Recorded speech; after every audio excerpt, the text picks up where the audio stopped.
Sí, 4 libras de papa.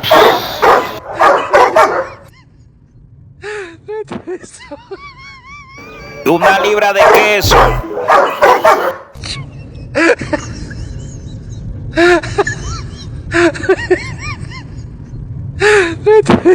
Y un sobre de aceite.